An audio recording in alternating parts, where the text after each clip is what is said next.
I don't know these names. We're just going to call Noel M, as to not butcher it. Says, "Hey Chris, I've been a long-time fan of yours. Great start, Noel.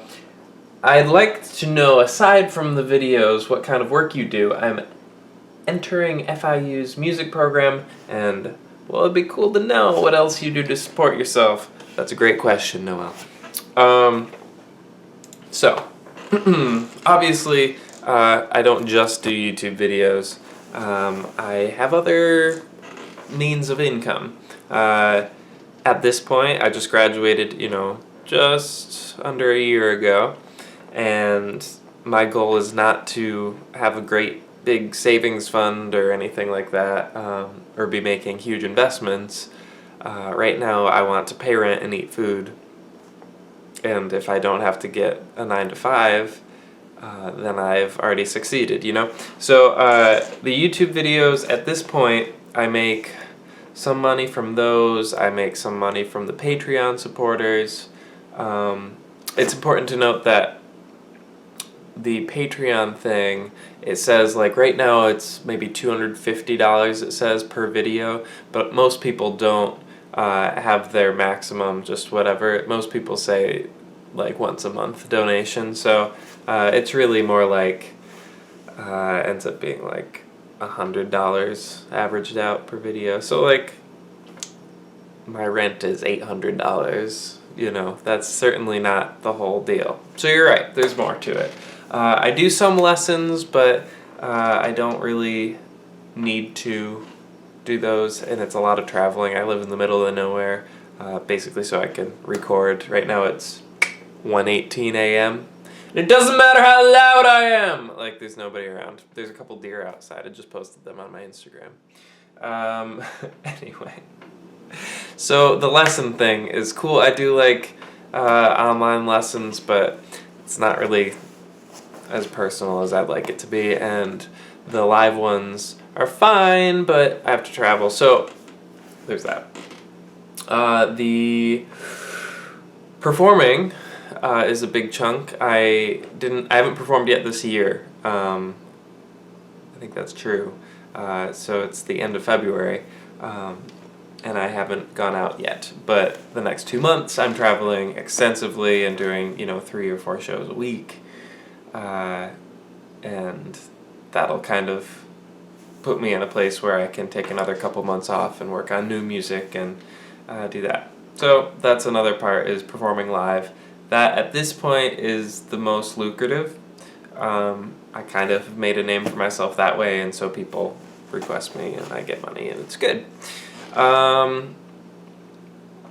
CD sales are also a big one. I produce so much music, and really it's just a matter of, can I get the rights to it, and then is it worth it for me to actually put it on a physical CD, or can I just sell the singles, which I'm looking into now.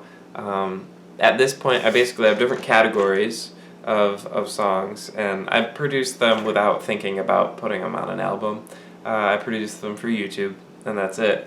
But I put them in this list, so I have like pop songs, classic, like rock and that kind of stuff, and then classical tunes, original tunes, and when they fill up, when I get about 13 of them, then I'll put them on an album. But the thing is, some of the pop songs I can't get the rights to, and so there's all these other things that go into it. However, I have one cover album and a Christmas album, which was all public domain music, so I didn't have to worry about getting rights. And I made physical CDs and put them on iTunes and stuff. So that ends up being, another $100 or whatever a month, and it's like, still not gonna pay rent, obviously, but it adds up. And then you have sheet music sales, and it's not anything significant, but with the original tunes and stuff, maybe I'll get 1 or 2 a month, which ends up being like $15 or whatever it is, with the commissions taken out and stuff. So there's that. Let me think. So donations, YouTube ads, live shows, kind of lessons, CD sales and digital downloads, arrangement, sheet music sales and original sheet music. So it is a lot of streams of revenue, and it adds up enough to keep doing it so far.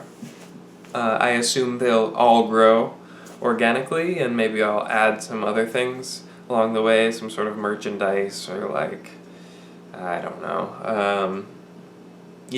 It'll grow organically, but I just kind of set out one at a time and did this kind of thing, and there was never like a business model. The business model was do everything I can possibly think of, one at a time, not all at once. But I'll have a new idea and I'll try it, and then if it works, I keep going, or I'll change it a little bit and keep going with it. If it doesn't work, I'll either overhaul it and try it again in a different way, or I'll just say that didn't work and move on.